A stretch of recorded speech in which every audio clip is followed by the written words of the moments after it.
Bueno, ¿querías decir algo? No, que no dijo nada, no dijo que no, Alejandro. No, Alejandro, no, ¿qué va a decir? Al contrario, preguntarle a Nacho Pángaro, que es el camarógrafo. Bueno, vamos a cambiar de tema. Bueno, hablando de Yaguareté, no tiene nada que ver, digo, ¿no? Pero digo, en esto de la ecología y demás, entre otras cuestiones, está Thaís con nosotros. Hola, Thaís, ¿cómo estás? Hola, ¿cómo estás? Yaguareté, digo, porque siempre o alguna vez hemos hablado justamente de preservarlo a él también.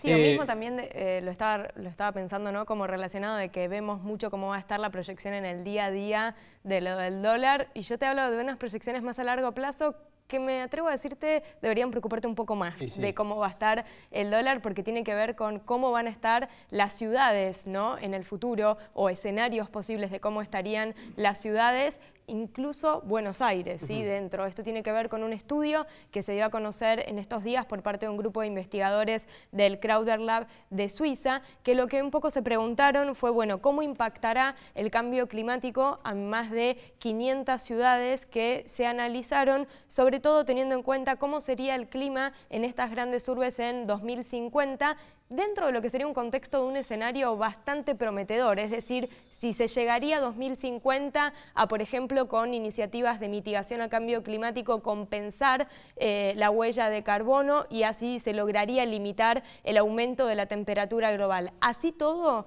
con esas condiciones optimistas, los impactos serían notables, y el principal resultado que se nota es que muchas de las ciudades en 2050 tendrían un clima similar al que tienen hoy otras ciudades. Por ejemplo, Buenos Aires en 2050, según estos datos, tendría un clima similar al que tiene hoy Sydney. Esto sería un aumento de la temperatura, por ejemplo, en 2.4 grados centígrados en el mes más cálido de la ciudad de Buenos Aires, y en general el aumento sería de 1.1. Pero perdóname, a ver, te sumo algo a lo que vos estás diciendo.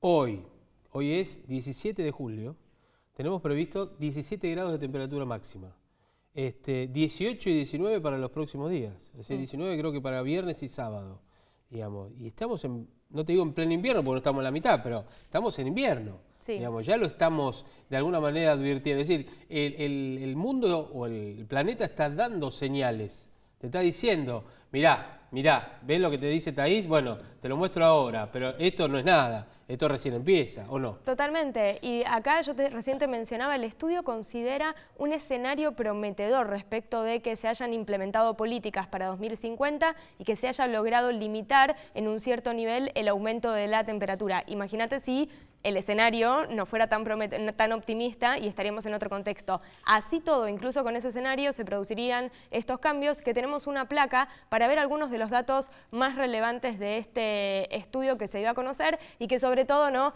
dio lugar a un montón de titulares respecto de esto, de Buenos Aires sería como Sydney, o por ejemplo Londres sería como Barcelona, Madrid como Marrakech. Pues fíjate que la mayoría tiene que ver con que serían ciudades que tendrían un clima más cálido, ¿sí? Claro. De hecho, el estudio lo que dice es que en el caso de las ciudades que se encuentran en el hemisferio norte tendrían un clima más cálido, y las que se encuentran en los trópicos un clima más seco. Ahí estamos viendo, el estudio analiza y se puede ver de forma interactiva 520 ciudades de más de 1 millón de habitantes, y serían escenarios futuros a 2050, que acá lo que hay que tener en cuenta es que esto no es una predicción exacta, hay un montón de variables en juego. Una proyección. Exacto, son ilustraciones futuras de lo que puede llegar a pasar. De acá a 2050 puede cambiar mucho, ya sea porque no logremos la acción ambiciosa y urgente que se requiere frente a cambio climático, o porque sí lo hagamos y quizás los resultados sean otros. Y además también porque siempre en todo estudio hay variables que hay que tener en cuenta.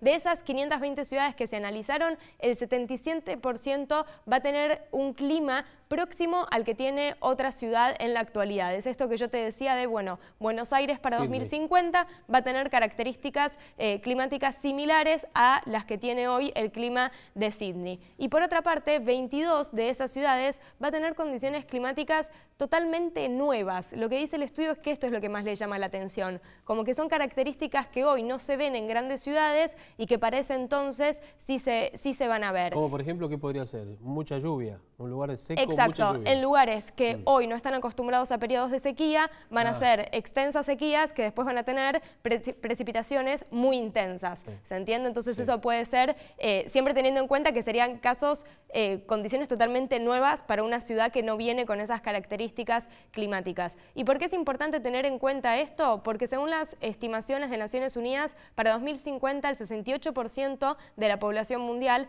va a vivir en ciudades, ¿sí? Entonces ahí es interesante tener en cuenta este dato y por qué también la acción climática tiene que liderar en las ciudades. ¿Para qué sirve este estudio, no? Estas cifras no es ni para alarmar ni para ser apocalípticos, sino que también es una forma de dar, ¿no?, a los diferentes representantes políticos escenarios posibles de cómo también van a tener que hacer cambios, por ejemplo, respecto de la infraestructura. ¿Te acordás que cuando hablábamos de la reciente ola de calor en Europa, había ciudades que, por ejemplo, no tienen ni aire acondicionado? Entonces, si hay proyecciones de que ciertas ciudades van a ser, por ejemplo, más cálidas, ¿cómo es que se van a preparar, ¿no?, para esos escenarios? Y obviamente la necesidad de reducir las emisiones contaminantes para hacer frente al cambio climático. Tal cual. Yo te digo, es muy preocupante. Muchos por ahí no tenemos en cuenta esto. Y lo bueno es que la nueva generación, estoy hablando no de los chicos solamente chiquitos, que son los más preocupados, los que tienen más conciencia a pesar de los adultos, sino la nueva generación de 15 años, que hoy tienen 15 años, están preocupados por esto y hacen muchas cosas por esto. Y esto está bueno, ¿no? Sí, recordemos que hay todo un movimiento internacional originado por la activista sueca Greta Thunberg, ¿no?, de 16 años, que fue un poco la que movilizó a todos los jóvenes para hacer ellos lo que le están diciendo a los quienes hoy están en posiciones de toma de decisión, es decir, no están haciendo las cosas que corresponden para su futuro, ¿no?, en definitiva.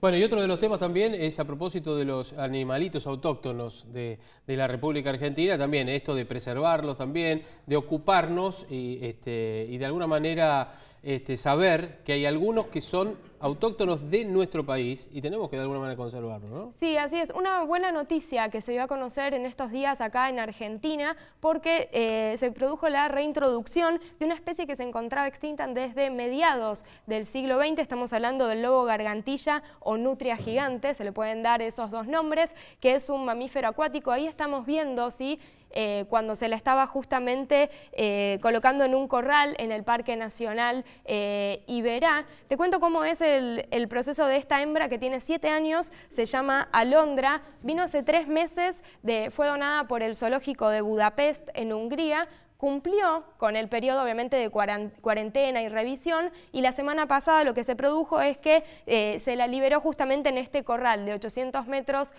cuadrados en el Parque Nacional Iberá para evaluar justamente ese proceso de, digamos, de evaluación, valga decir, de adaptación que tiene que tener el animal para después sí finalmente ser liberado. Viene de otros ámbitos, ¿no es cierto?, de otras latitudes, entonces bueno, sí, obviamente. Sí, cuando se hace este proceso de reintroducción hay que ser muy cautelosos en todos los procesos, ya sea por la cuarentena que pasa el animal porque viene de otro país, así como también ahora este proceso de adaptación, que el proceso de adaptación que tiene que ver, que el animal justamente se habitúe a este nuevo espacio y por ejemplo ya empezó a buscar su propio alimento, de hecho también construyó su propia madriguera. Esos son distintas etapas que tiene que ir cumpliendo para poder justamente subsistir en su propio hábitat. Hay que tener... Parece una foca, ¿no? Pero tiene una especie de foca, sí, castor, nutria.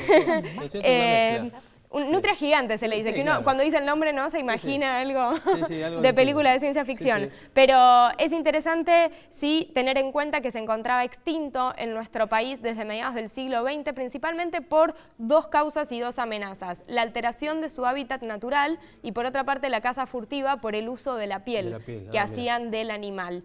Así que con esto lo que se busca por parte del programa de reintroducción de especies de CLT Argentina es justamente volver a darle las características, ¿no?, al ecosistema propio. Hay otros digamos... no, acá lo que se va a tener ¿El único es él? Ella, sí, es hembra. Acá se va a tener que, justamente lo que dicen es de tratar de generar grupos, ¿no? O sea, para la reproducción y de familia. Exacto. ¿Se podrá hacer eso? es de a poco que se va haciendo el Ajá. proceso sí, de reintroducción de las especies. Pero digo, para reproducir, en este caso, esta especie, ¿qué será? Artificialmente, pues no hay un compañero, digo. Habrá que ver si después, Buscarle a la- partir de esto, claro, Ah, está bien. viene, la idea es obviamente continuar con el proceso, con el programa de reintroducción, que es un programa articulado por distintos Claro. actores, CLT Argentina, el gobierno ¿sí? de la provincia de Corrientes y la administración de parques nacionales. Bien. ¿El castor es, la última te pregunto, ¿el castor es plaga en algunos sectores acá en la Argentina? Sí, el castor ¿no? es el gran ejemplo del problema de cuando uno introduce una especie exótica. Claro. Y un mal ejemplo, porque se introdujo, vos sabés, en la zona sobre todo de Tierra del Fuego, Sí, por con eso. intereses industriales hace unos años, y el problema es que hoy está destrozando lo que son bosques patagónicos, y ese es el gran problema. Acá se está reintroduciendo una especie que era de Corrientes, que se encontraba extinta por distintas amenazas. Pero en el caso del castor es un buen ejemplo para mostrar lo otro, ¿no? La ¿Qué pasa antítesis. cuando el ser humano se equivoca ahí en la toma de decisiones y hasta el día de hoy se ven las consecuencias? Por eso ahí es que hay que atacar, ¿no? la situación. Tal cual. Bien. Bueno, gracias, Thaís. Gracias. Muchas gracias.